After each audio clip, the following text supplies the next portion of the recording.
Hello, welcome everybody, welcome anybody new. Thank you for being here. Today is lesson 200. 200 we're on today of Workbook, the Course in Miracles. So I will get started with our lesson. The link is under this video to the text I'm about to read, so everything's there. Here we go. Our statement to keep in our minds throughout our day-to-day is there is no peace except the peace of God. Seek you no further. You will not find peace except the peace of God. Accept this fact and save yourself the agony of yet more bitter disappointments, bleak despair, and sense of icy hopelessness and doubt. Seek you no further. There is nothing else for you to find except the peace of God unless you seek for misery and pain. This is the final point to which each one must come at last, to lay aside all hope of finding happiness where there is none, of being saved by what you can only hurt, of making peace of chaos, joy of pain, and heaven out of hell. Attempt no more to win through losing, nor to die to live. You cannot but be asking for defeat. Yet you can ask as easily for love, for happiness, and for eternal life in peace that has no ending. Ask for this, and you can only win. To ask for what you have already must succeed. To ask that what is false be true can only fail. Forgive yourself for the vain imaginings and seek no longer what you cannot find. For what could be more foolish than to seek and seek and seek again for hell, when you have but to look with open eyes to find that heaven lies before you through a door that opens easily to welcome you. So we're seeking peace today. That is our main aim of the day. How do we do that? Many different ways. And we're all going to go to that place differently. How are you going to find peace? You might want to sit in silence, just close your eyes and seek within that peace inside of yourself. Or you might want to practice in the day to kind of open your eyes, and like I was saying yesterday, instead of focusing on one thing, expand your vision so it becomes all-encompassing of everything, because then that shifts your thoughts. When we focus in on one thing, we end up focusing on it, judging about it, saying something about it, and the mind gets very busy. Whereas if we can start expanding and becoming the awareness, that's where the peace lies. We're just being aware of what's going on. We're not attached to anything that the mind is looking at and like we're becoming a part of it. We're just being observational, becoming more aware, because that's where the peace resides, becoming more detached from this world of form. Come home. You have not found your happiness in foreign places and in alien forms that have no meaning to you, though you sought to make them meaningful. This world is not where you belong. You are a stranger here, but it is given you to find the means whereby the world no longer seems to be a prison house or jail for anyone. Freedom is given you where you be held but chains and iron doors, but you must change your mind about the purpose of the world if you would find escape. You will be bound till all the world is seen by you as blessed, and everyone made free of your mistakes and honoured as he is. You made him not, no more yourself, and as you free the one, the other is accepted as he is. So again, it's about letting go of all your judgments, grievances, whatever it is about others, letting them just be who they are, and again becoming that awareness, not attached to them in any way, just being aware and sending them love, sending everything love. When we can bless the entire world and all the things within it, that's when we find peace.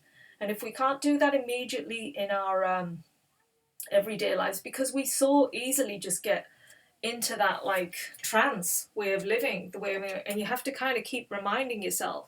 So today, if you can do on the hour every hour, just kind of remind yourself. And if you've gone off track and you've like gone into like an unpeaceful place, just choose the peace of God, love, whatever you want to call it. You know, the peace that resides within you. Just say, this is what I want. I don't want this other meaning I've placed on it. You know, I forgive myself for going off course.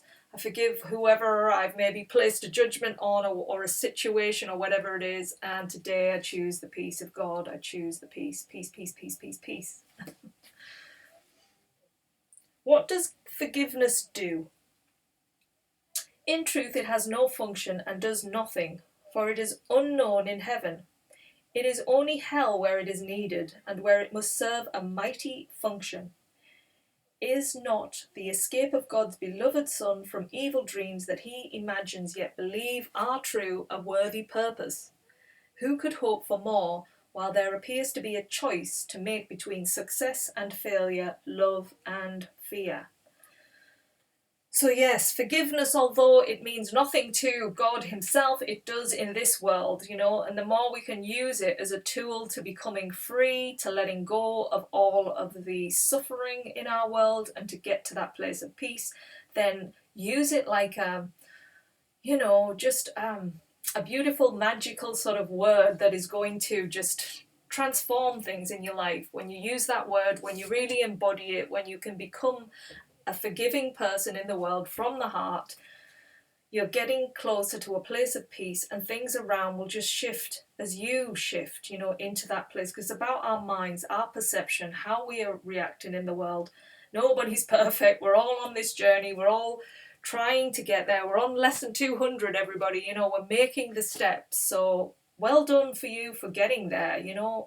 We should be proud of ourselves. We're sticking with it every day. Is a day closer, we're keeping working the course, and we're doing our best. And that's all you can ask of yourself. So there is no peace except the peace of God, because he has one Son who cannot make a world in opposition to God's will and to his own, which is the same as his. What could he hope to find in such a world? It cannot have reality because it never was created.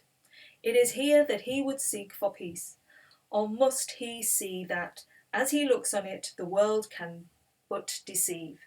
Yet can he learn to look on it another way and find the peace of God? Again, changing perception.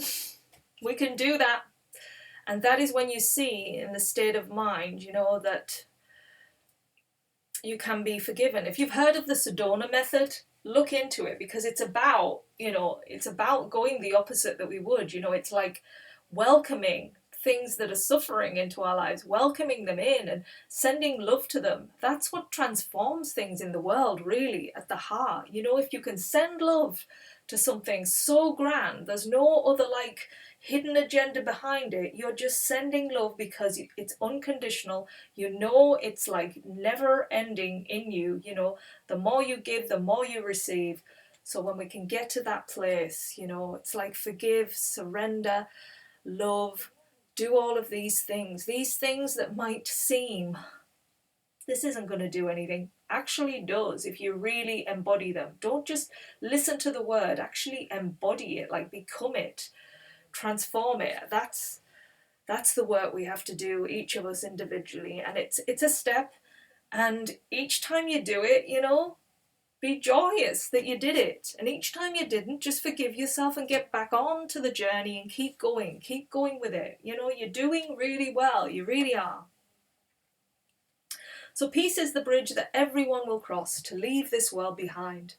But peace begins within the world perceived as different and leading from this fresh perception, to the gate of heaven and the way beyond. Peace is the answer to conflicting goals, to senseless journeys, frantic, vain pursuits, and meaningless endeavours. Now the way is easy, sloping gently towards the bridge where freedom lies within the peace of God. Let us not lose our way again today. We go to heaven, and the path is straight. Only if we attempt to wander can there be delay and needless wasted time on thorny byways. God alone is sure, and he will guide our footsteps. He will not desert his Son in need, nor let him stray forever from his home.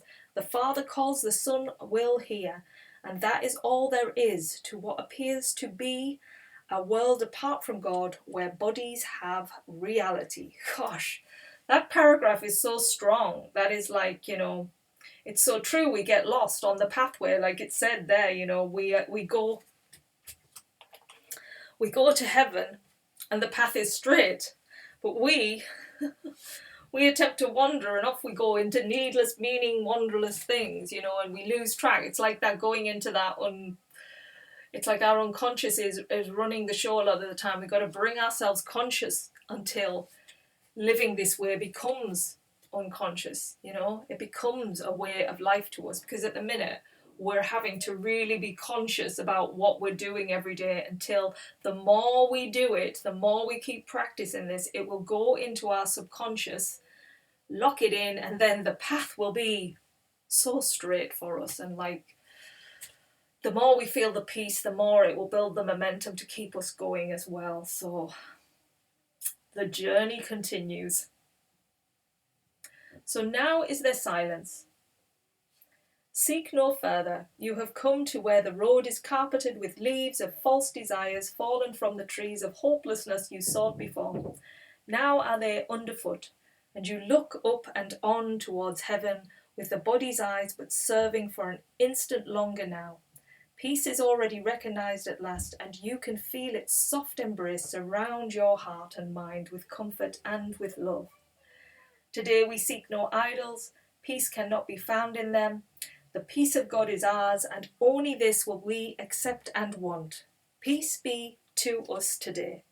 For we have found a simple, happy way to leave the world of ambiguity and to replace our shifting goals and solitary dreams with single purpose and companionship.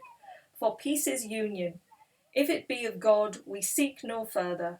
We are close to home and draw still nearer every time we say, there is no peace except the peace of God, and I am glad and thankful it is so. So that's our lesson today, seeking the peace of God and doing it with our whole heart, you know, towards peace, you know. And I think the easiest way for me personally is to just breathe and take a step back in a moment, because we're so busy rushing around doing things that we lose sight. That's that bypass where we're going off onto different paths, whereas the path to peace is straight. So if we can just take a time out, so do the practice on the morning, give yourself some peace, some true peace. Then on the hour, every hour, if you can keep reminding yourself, because you will probably go off onto one of your journeys, that subconscious, you know, you'll be too busy doing something else, the subconscious takes over, you go into usual pattern of behaviour, and you have to keep consciously bringing yourself back, so then you can get back on this road towards peace. So just keep doing what you're doing, you know, move towards it, just as much as you can, really, as much as you can put in the day. And if you can keep building on that, however much you put in yesterday, just build a little bit more onto that. What was successful? What made you, you know, keep on the path? Use those things.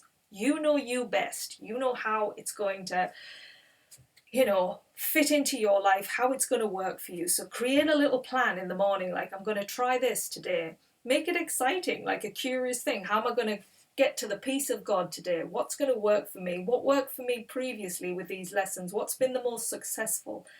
Use those and just build on them, you know, build on them. Build your own a wonderful toolkit so you can get to this place of peace, love, joy, happiness that abides within you, that is going to make your life so much more happier, and everybody else around you too. So wishing you well with the practice, and wishing you a peaceful day.